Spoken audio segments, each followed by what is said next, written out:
Hello and welcome to the Rambler podcast. Before we get into this episode of the podcast, I want to give you a week 2 update on our 30-day challenge, Igniting Excellence. There's been a couple changes to our leaderboard, which is pretty exciting. The top 5 classes with the most alumni participants who have given to the Fund for Excellence are the classes of 1951 at 17.5%, 1952 at 11.8%, 1958 at 11%, 1950 at 10.6%, and 1961 at 10.5%. In the excitement of this 30-day challenge, we also wanted to share with you the top 5 classes for the total amount given. So this is pretty exciting. The top 5 classes are 1967 at $39,190, 1961 at $24,225, 1963 at $21,851, 1958 at $21,839, and 1972 at $19,700. So where we're at now is there's under 2 weeks left to make your gift to the Fund for Excellence and join in this 30-day challenge, Igniting Excellence. The top 5 classes will be displayed in the Salata Technology and Innovation Center for the 2023-2024 school year. So do your part to keep the momentum going. Go on to www.cathedralprep.com/give to make your contribution today. So thanks so much. Now let's get into this episode of the Rambler podcast featuring Kevin Smith. Hi everyone. My name is Jimmy Smith, and welcome to episode number 26 of the Rambler podcast, where we are passionate about sharing what makes Cathedral Prep the standard of excellence. On this episode of the podcast, we are thrilled to have the president of Cathedral Prep and Mother Teresa Academy, Kevin Smith, on as a guest. Kevin graduated magna cum laude from the University of Dayton in 1985 and earned his Master's of Education degree from Bowling Green State University in Exercise Sciences. While at the University of Dayton, Kevin served on the Academic Affairs Committee, the Athletic Advisory Committee, the Health Education, Physical Education Club, and was a founding member and officer in the professional education fraternity Epsilon Delta Upsilon. During his 37 years as a professional educator, Kevin has worked in several outstanding private schools. Prior to joining the Cathedral Prep family, he served as the head of school and chief executive officer for Monte Cassino School. At Monte Cassino, Kevin led a thriving campus that is home to 780 students and 150 faculty and staff members. Under his leadership, the school became one of the best Catholic schools in our nation. Kevin has also been active in school accreditation, leading many site visits and serving on the Accreditation Review Committee for the independent schools of the Central States. He also serves on the Advisory Council for the School of Education and Health Sciences at the University of Dayton. He is a newly appointed board member for the Erie Regional Chamber and Growth Partnership, and also an advisory board member for Lake Catholic High School, which is where Kevin went to school. Kevin is married to Maria Pace Smith, who works in IT. They have 2 children, TJ and Maggie. Away from his work, you might find Kevin on his mountain bike, skiing, golfing, reading, or playing with his kids. Also, I think pickleball, right? Is that a pickleball as well? Hobby as well. So, Kevin, we want to say welcome to the podcast. Thanks, Jimmy. I'm really happy to be here. For the listeners, Jimmy is not my son. Is he your son now? No. I'm old enough to be his dad. As soon as it was announced, because my dad used to be the principal here, I had people text me, "Is your dad the new president? Is your dad?" I was like, "No." That was usually no. The follow-up was, "Oh, is it your uncle?" No, it's not my uncle. We're not related. We're not related. All the Smiths are not related, whatever everybody thinks. Appreciate you coming on, and I also appreciate you being a listener to the podcast as well. I know you've messaged me a couple times, and appreciate the feedback and you listening. I enjoyed the podcast. I learned a lot about the school. Yeah, I get to know certain people better, and then I'm often inspired. I think some of the podcasts I've listened to have taught me about leadership and priorities from some of our alum. Yeah. Well, that was kind of one of the goals when I started. I wanted to be able to create that value for the listeners, get to know people in the school, but then also some of our great alums that have accomplished some really amazing things. So, yeah, really appreciate it.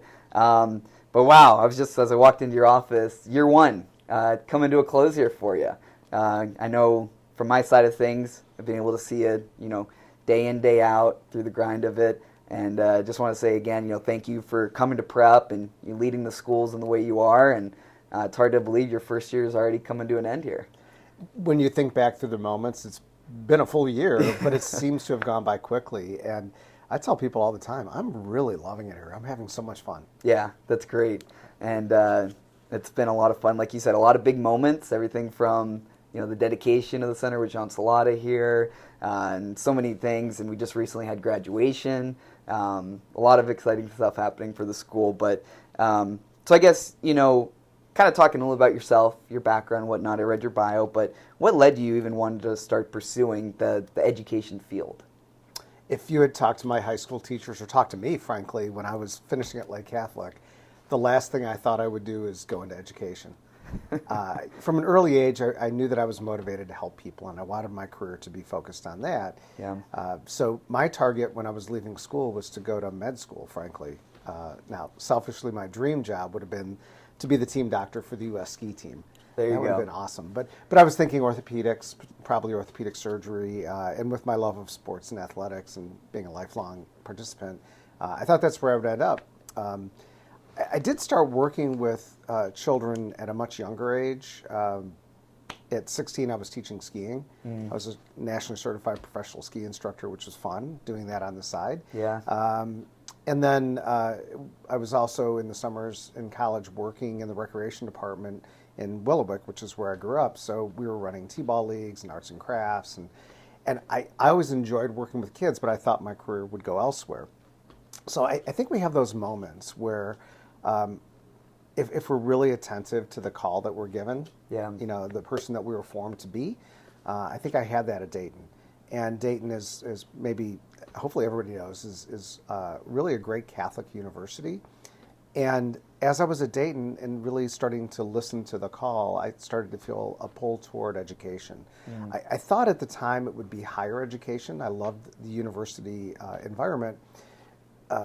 So as I finished my senior year, my advisor and I were talking as we were, looking toward that, and I was debating if I was going to go to med school or go on and finish a doctoral degree in exercise sciences. I loved exercise physiology and biomechanics. So my advisor was great. He worked with NASA. He was the physiologist for the Olympic men's volleyball team in '84, Oh, wow. And he had shared all that experience with us. So I thought about following in his footsteps. I also had an advisor in the College of Education who was very meaningful to me as well, Brother Jerry O'Neill, who was just an educator's educator.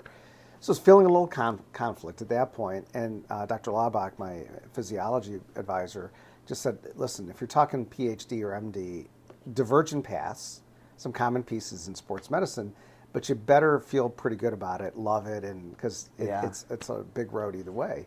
So he encouraged me to go out and do a couple of years in K-12 space and see what that meant to me. And he said, if you come back to education and university, you'll have teaching skills. Right. It'll be worth it, but otherwise, it's a little time to discern. So I did, and partway through, I also got a master's degree at Bowling Green, and I still felt that conflict. But at a certain point, I started to feel like medicine wasn't going to be the goal. So then it was debating higher education or K-12. And again, I just sort of stayed on the roll. And at a certain point, I knew this is what I was called to do, to work in K-12. Yeah. And I've enjoyed it. I've had a blast. Yeah. Yeah. I think I've shared with you the exercise science part of your story. I started out at exercise science, and I tell you what, that was not for me.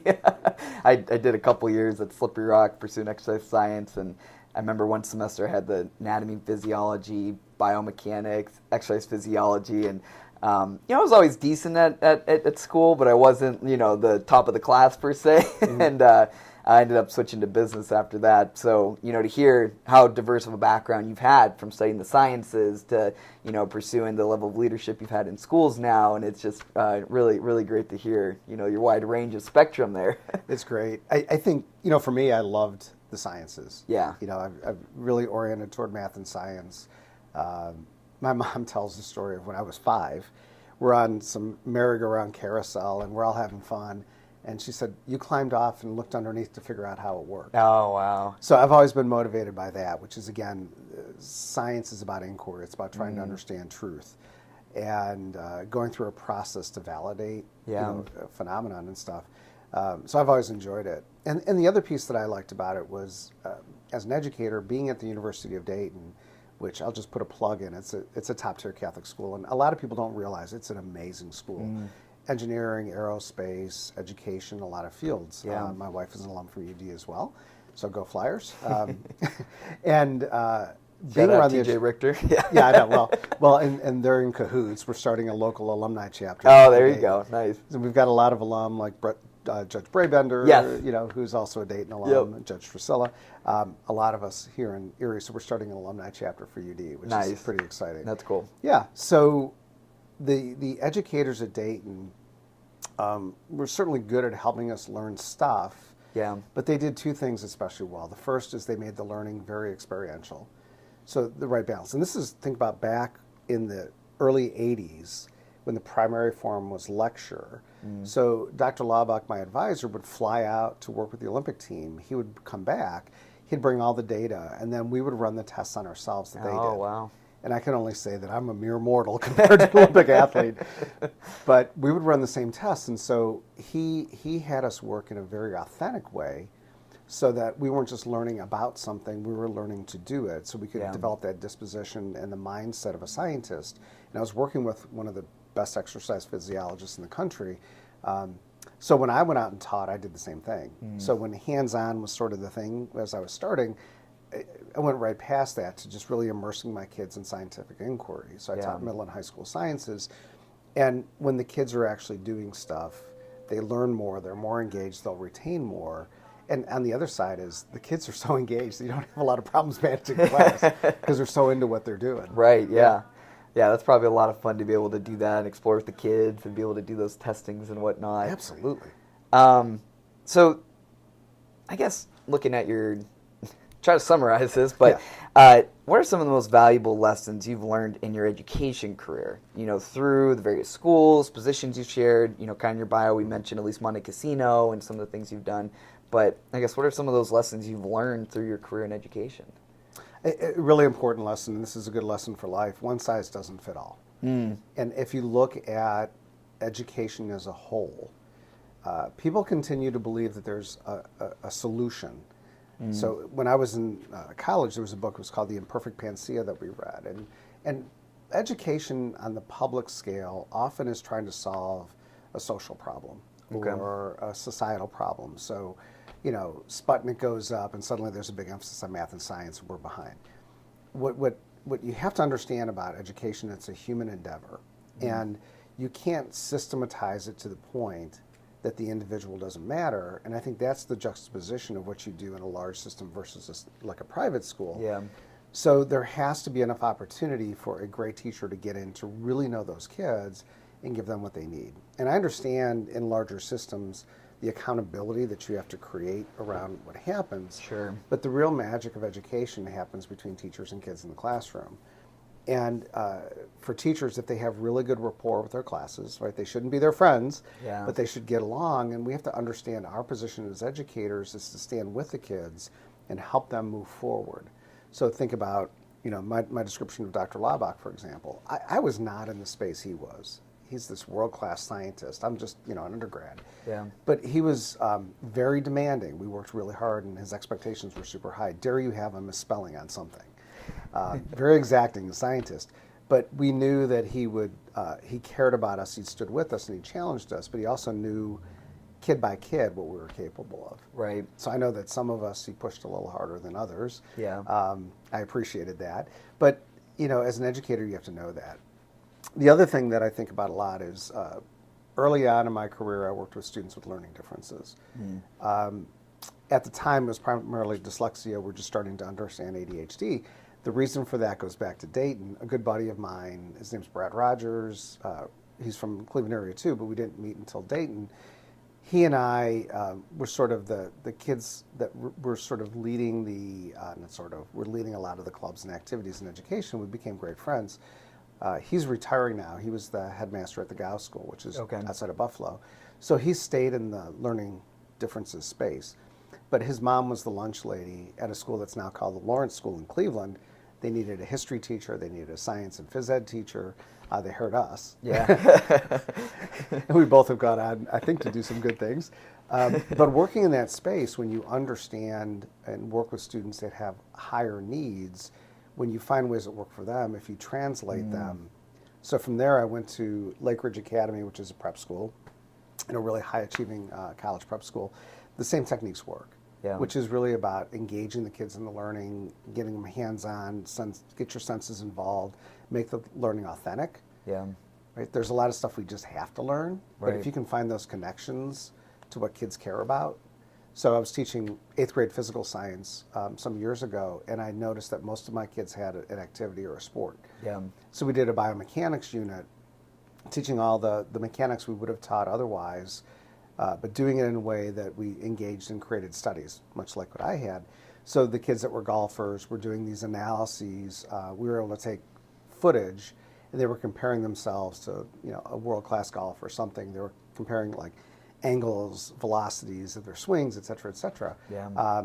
And everybody, if it was bowling, it was swimming, it was something, dance, whatever, we were able to engage that. So again, we dive into this, and the kids are just elbows deep in the learning and having a great time, but learning content that was really challenging. So anyway, a lot of what I learned. So when you work in situations with students that have greater need, you learn those techniques, but what you also have to understand is every kid's good. I don't think there's bad kids out there. I don't think there's bad people. There's plenty of people that make bad decisions. Sure. We see that every day. But every kid has something amazing within them, and a great educator helps them find that. Well, I would say, looking back at my time through school, just prep, college, everywhere, the best teachers were always the one who were so intentional each and every day that you could tell they didn't just kind of do a blanket teaching for every kid to get the same subject matter. It was different levels of expectations, different level of care for each student. Kind of hits on what you're saying. I mean, I give all the credit in the world to our teachers, the ones who really go the extra mile to not just know their subject matter, but to know their students and how to best help their students succeed. And that's where years later, you look back and you say, yes, that teacher made a major impact on my life. That teacher made a major impact on making learning fun in a class I didn't think was going to be very much fun, or whatever it may be. So yeah, kudos to our educators, and everything you're hitting on is very, very true. Something definitely. We can all attest to. It's one of the many things I like about here. The teachers at MTA and prep are really into helping the kids and being here, and it's really fun to be around. Yeah, culture of the extra mile, right? Doing what we can for the kids. Yeah.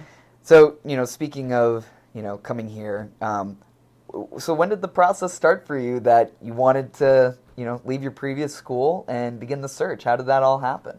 It was a surprise. Yeah. So it was, what was it, summer of 21. Okay. We had endured the best or worst of COVID, however you want to look at it. Yeah. And we were on vacation, so we had traveled up to Cleveland to see our family, and then went out to Colorado. We'd run up there every summer. We still live in Denver, so I always would like to go back and see friends in Denver and go up to the mountains. Yeah. Everything was going really well at my last employment. The school was doing well. The strategies we'd put in place were really bearing fruit. No reason to make a change, and I went out on a hike, and I was 200 yards down the trail, and suddenly I had a moment. And I don't think, I'm a person of faith. I don't think this was like St. Paul, getting knocked off a horse. Yeah. But I had a moment, and I heard myself say out loud, like, I want to go home. And I hadn't been thinking about it. Yeah. And I was pretty emotional. Wow. So it wasn't getting there through a train of thought. It was just a moment, and I had to pay attention to that. I thought, what is this? Yeah. So we enjoyed our vacation, went back, and a couple of weeks later, my wife and I were out to dinner, and Maria said, I think it's time for us to go home. I said, funny you should say that. Here's what happened to me. I hadn't told her about this trail thing. And so we really had to listen to that. Yeah. So that was the genesis of it. And then we just started to see if there was an opportunity. I'm not at a point in life that I don't have to work. So I still have some plans for that. Yeah. But then just started to feel like it was time to do something else. Yeah. And again, I never know when it's a moment of fate, a moment of serendipity, or a moment of grace. I'm not going to question it. Yeah. I'm just grateful. well, fate was the word I was about to use. So, and, talking about the timing of where we were at in our school's history with where you were at personally, and you and Maria having that moment of both recognizing time to make a change, time to go back this way, come back home. So when did you first come to learn about Cathedral Prep and Mother Teresa Academy, and how did those initial conversations go? Yeah.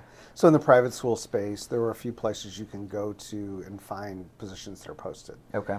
And for executive leadership positions like being the head of school or president or other administrative positions, there's places you can go, and there's also search firms that will reach out and distribute information. Yeah.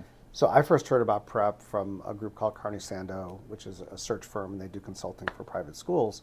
And it happened that the lead consultant on it was a guy named Bill Christ, who used to run Hathaway Brown. Okay. So I was leading a school in Cleveland some years ago. I know Bill very well. I've got some nieces that attended the school, and saw it first there. Yeah. And started down that path. Yeah. Yeah. So you start to hear about prep, hear about the mission of Mother Teresa Academy. So what became of your first impressions then, as you then started to explore the possibility of coming to work here for prep, coming to work here with Mother Teresa Academy? The first conversations you had with maybe like Sarah Callner and some of the other people involved here at prep. Walk me through what that was like as you were in the exploratory phase now of coming here. Yeah. So we did put in for a couple of positions. Yeah. I was offered a couple of opportunities, and I can always tell you more of why I picked this one. This one really called to me, but I think in the early part of it, had long conversations with Bill, who, again, I've known him well enough that he's going to be really direct with me. Yeah. One of the comments he made was, in working primarily in the independent school world, seeing this, he said, I didn't realize a Catholic high school could be so good. And really looking at something that in many ways emulates the independent school world, that gives a lot of autonomy to its teachers and has a lot of opportunities as an institution. So certainly listened to his feedback. Yeah. Did my homework. Yeah. Read everything I could find on the school. And then my first interaction directly with the school was over a video conference. Can't remember if it was Teams or Zoom or whatever Sure. it was. But did that first thing and just really felt good about it. Yeah. Yeah, I don't remember exactly who was on the call. It was probably the search committee. And just felt a really strong connection right away to the people that I was talking with. Yeah, you talk about like the school's history, right? You had these priests who were the headmasters year after year, appointed by the bishop, and then I think you're the third lay person who's been in the position now as the president. We had first one back in the 90s, Chris Haggerty, now yourself. You just look at the first time we've had a search consultant, or maybe second time. Just talking about timing, the things that make it happen to where now you've been introduced to the school, you're going through that process. It was a big timing for the school. We had announced already we were doing this big merger. We were already doing this big expansion on the building. You're kind of walking into a big, I don't want to say mess, not in a bad way, but a big, big project on your hand here with the schools coming together and all this. Did that at all seem daunting or exciting? Oh, it's fun.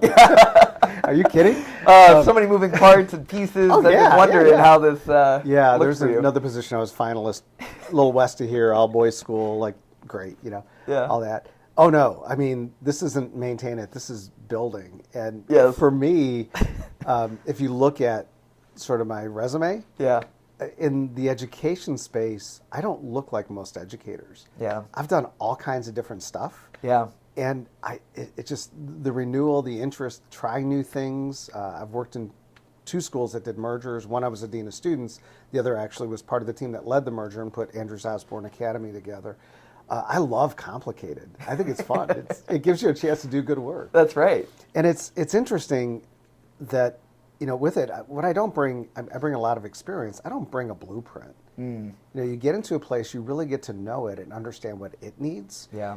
And then you bring in a bunch of resources to help it move forward. So my goal is walking in is to take something in its current state. It's just like students. You walk with it for a while until it's ready to walk away. And that's my parenting philosophy.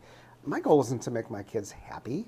My goal is to help my kids walk away from me and stand on their own 2 feet and be successful. Amen. However they decide that. Yeah. And I think that for me that means having the discipline around making good decisions. And this job is just fraught every day. There's conflicting ideas.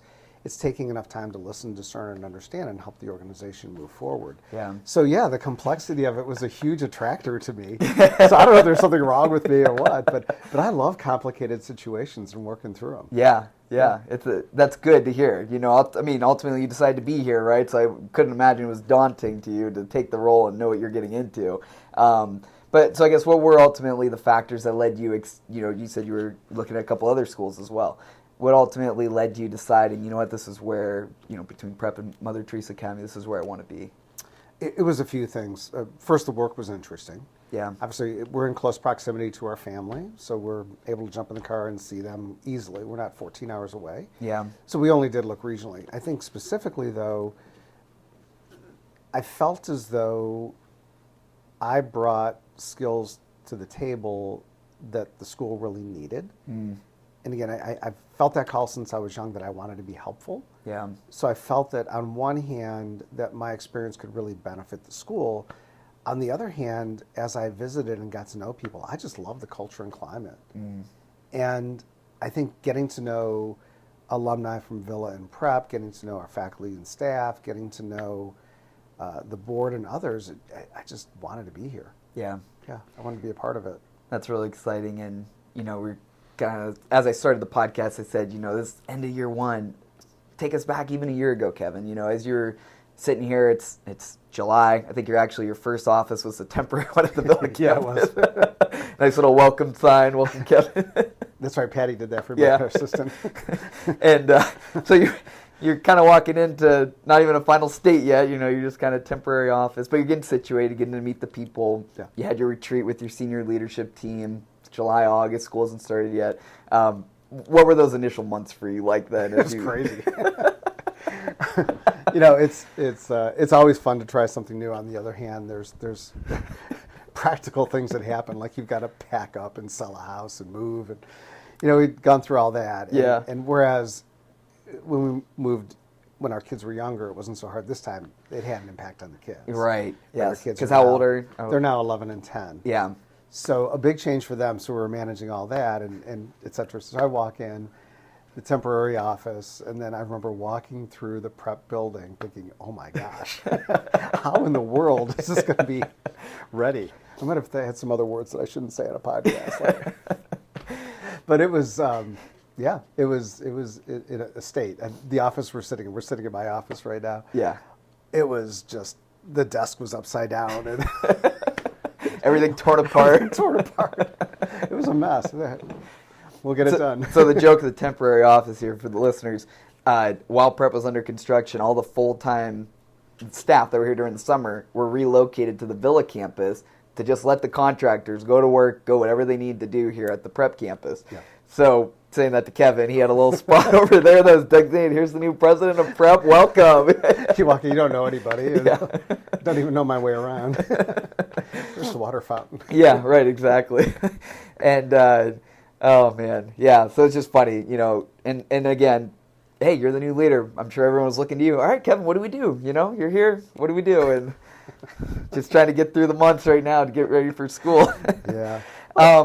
So I've been referencing, you're the president of both Prep and Mother Teresa Academy. Can you talk to us about what that means, your role between the schools, what you do for us in leading the schools, and kind of, give us a little bit of definition of that? Yeah, I'd be happy to. And I should have mentioned this on the question of what drew me here. Yeah. MTA was a big draw. Okay, MTA. I really have felt for a long time that private schools should have a public purpose. Mm. And I think both schools, but MTA in particular, is really reaching into the community and bringing students in that otherwise wouldn't have the opportunity for Catholic education.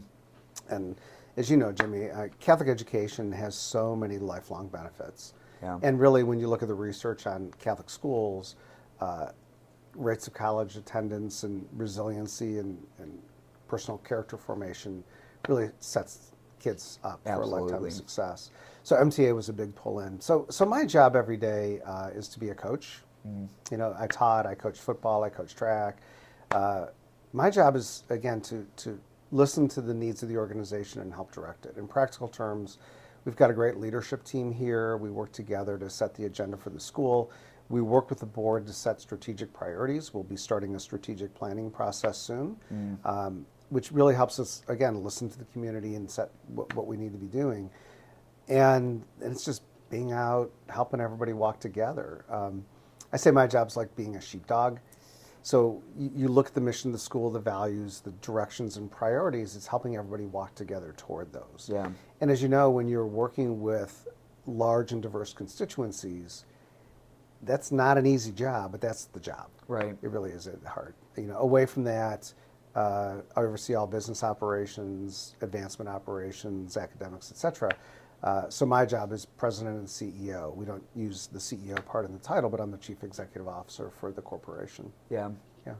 And it's pretty neat to see, I'm in some meeting settings with you where, be us and some board members on a committee meeting for advancement, but also see you with the kids, I see with the teachers, and you got a really wide range of being able to connect with a lot of people, and I think everybody appreciates that, where it's not like you just kind of hide in your office, talk to your people, and then let everyone go do what they need to do with the kids. You're very active with the kids. You go to a lot of the athletic contests, the productions and whatnot, and it goes a long way. I've heard parents say very early on, yeah, the new president, Kevin, he was already at, the soccer game or whatever it was, and it kind of was a surprise to them to hear that so quickly. You're acclimating yourself to the culture and to be with the kids and the family, and ultimately with the why we're here. It's the kids. And you just mentioned in your answer about your senior leadership team. Do you mind being able to talk to us a little bit about who's on your senior leadership team and maybe a little bit of a brief description for what they do for you? Oh, I'd be happy for the to school, I should say. Yeah, absolutely. What they do for me is they keep me grounded. Yeah. The jokes are mostly good.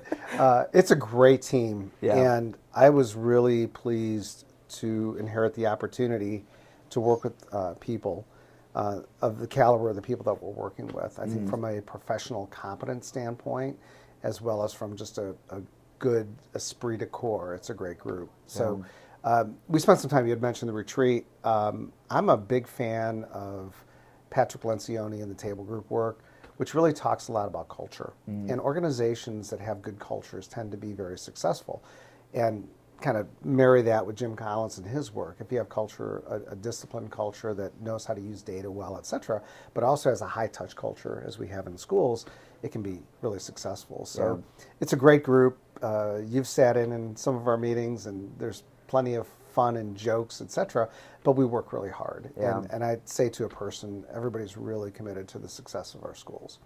So running down the list, we have two people that would be our principals, VPs of academic affairs and academics. Jason Latisseur is over at MTA, and Will Patuch is here at Prep. Athletics, Bill Flanagan, who's been here for a long time, and we know we've got a great athletic program. And I certainly, again, as an athlete and as a former coach, I love being around athletics. And likewise, you mentioned the performing arts. I've never done that myself, but they're amazing here. They're really good at visual and performing arts. So then in business operations, Joanne Rogers is our Director of Finance and Administration. Mike Mishler is would be the COO or Operations, VP of Operations. Chet Moffitt, who's been here for a long time, is teacher, dean of students, coach, etc. He works in our efforts to be an equitable and inclusive community and leading our community in that direction, which I think is incredibly critical that we do that. It ties directly to Catholic social teaching and being a great Catholic school. We want every student, every person to be in our community fully included and making sure that we don't create barriers to that, but we appreciate each other for who we are and who God made us to be. So that's an important position. And then as we advance the school, Tim Doherty does enrollment management for us. Sonia Whitman does marketing communications, and Mike Cray is working in your department. For the time being, he's in an interim role for our VP of fundraising and constituent relations, and we're looking for somebody new to join our team there. Appreciate Mike stepping in, but we're doing a national search. Again, Carney Sandow, the same firm that did the search that brought me here, we're using that firm again to find somebody. My coming into the community, it's been warm, welcoming, but as you mentioned, the constituencies, we need somebody that's really top in that area, both for the good of the school, but also to fit into this community, because rightly so, the expectations are very high here for excellence. Right. And you mentioned about the commitment of excellence between that group of people. I mean, I've been in the meetings. I've kind of worked at some level of capacity with almost everybody on that group. And you can just tell everybody cares so much about the school, their commitment to advancing it in their areas, their departments, to making it to a standard of excellence, like you just mentioned. Yeah, without a shadow of a doubt, it's a great group of people helping lead the school, go in the right direction. So you walked into a great leadership team already. Yeah, Yeah. and we're getting better and better. Yes. Yeah, I think as I looked at it, for sure, people that were dedicated to it, people that were really good at what they did, we've really been working to make sure we're a coordinated team and we're better coordinating all the efforts of our schools and our corporation. We have a lot of work to do there. Yeah. We've just come through an interim period, which is always challenging for schools. So it's a time, too, in working with the board that we're really reestablishing the norms and best practices around some of that. Because during interim times, boards have to step more toward operations. So really helping the board be in a really great strategic space and helping the team better coordinate campus. There's 1,000 things happening here every day. So we're trying to bring in better planning tools and better organizing tools into our work. Yeah. So we were joking earlier about your first year coming into the chaos and whatnot, but all jokes aside, your first year as you kind of start now to be able to have an opportunity to reflect as this school year is getting ready to come to a close. We've had graduation already for the senior class. I guess what are some of the things that you've learned the most, whether it's from your position standpoint, the prep community standpoint, just kind of open-ended there. What would you say you've learned the most through this first year with the school? I'm not sure that I've taken the time to reflect. We're still early on. Yeah. This will be a to be continued episode. Yes, we're starting to come down from the pace of the year. Yeah. This last week on the prep campus, correct. It's last day of classes as we're recording this, finals, etc. We'll be taking some time to reflect on that. I think, learning about the history and culture of the school, about prep and about Villa, and making sure that there's a meaningful integration of those. Yeah. The alumni from both schools are incredibly passionate, and I understand how it's, that book, Who Moved My Cheese or Who Moved the Cheese? Yeah.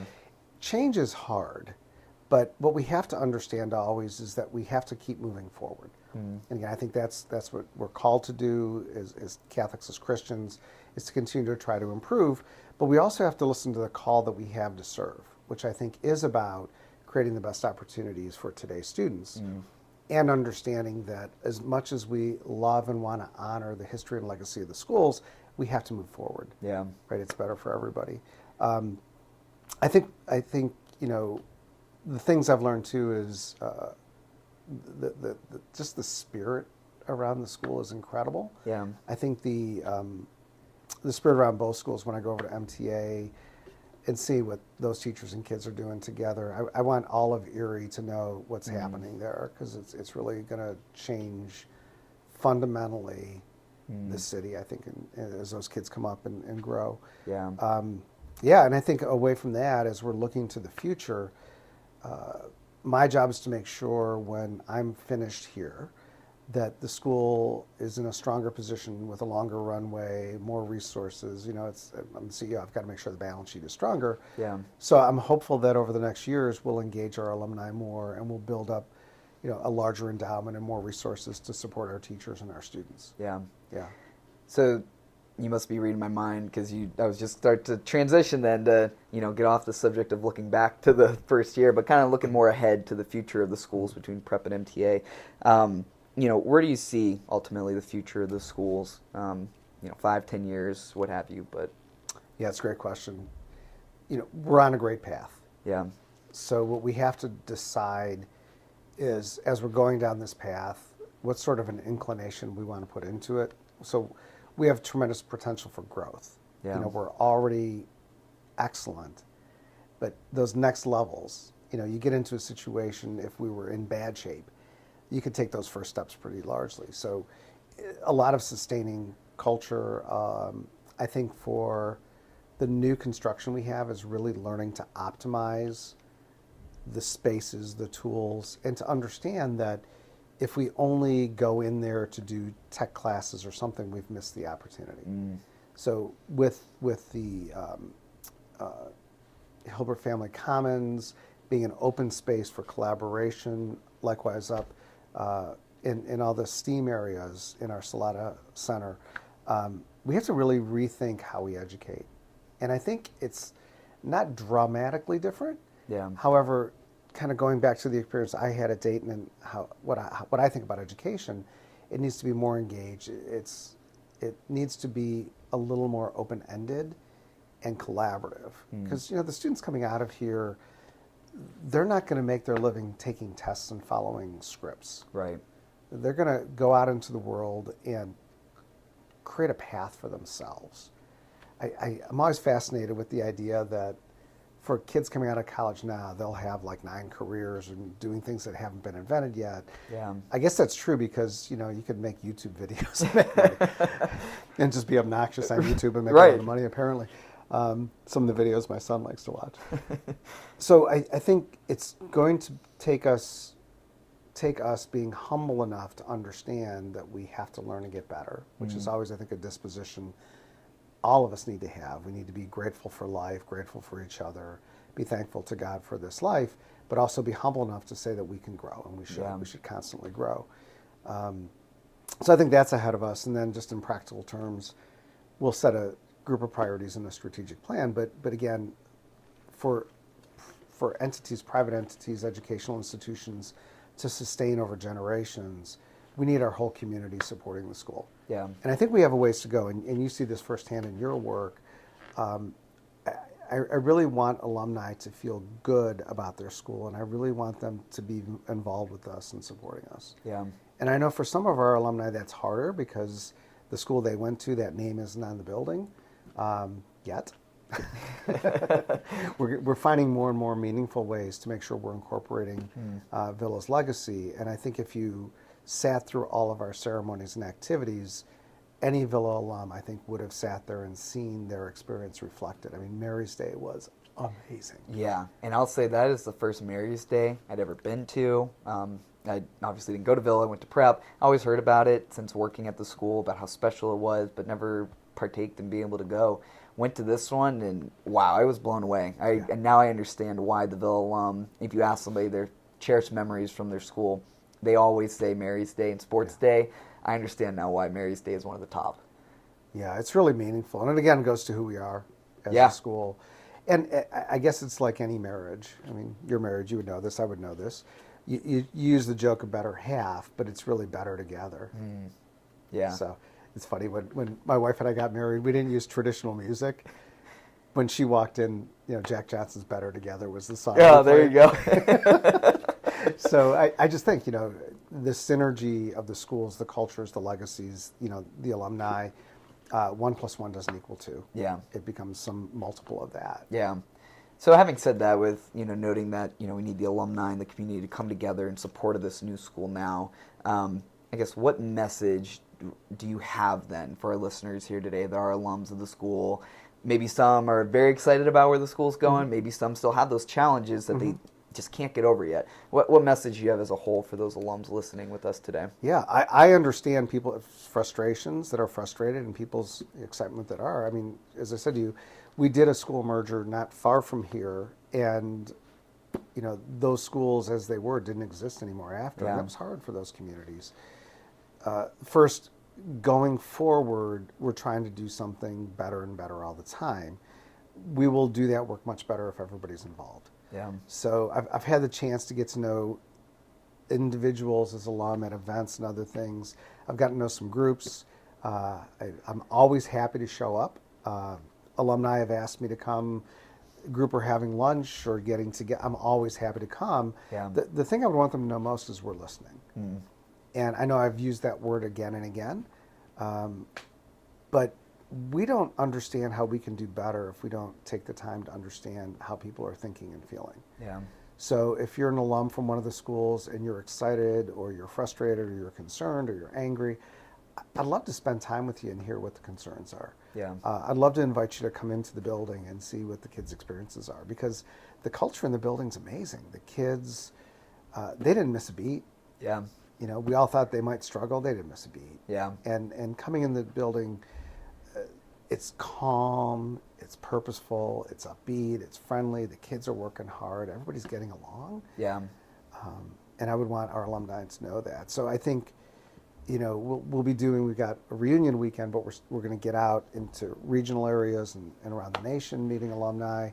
But here at home too, if people want us to show up, we'll show up and hear and listen and fill you in on what's going on. We're always open to give somebody a tour, the building, show them Yeah. the spaces. One of the fun things that I like to show, at least the ones who went to prep, was the fact the tunnel's gone. It's usually a big, what, the tunnel?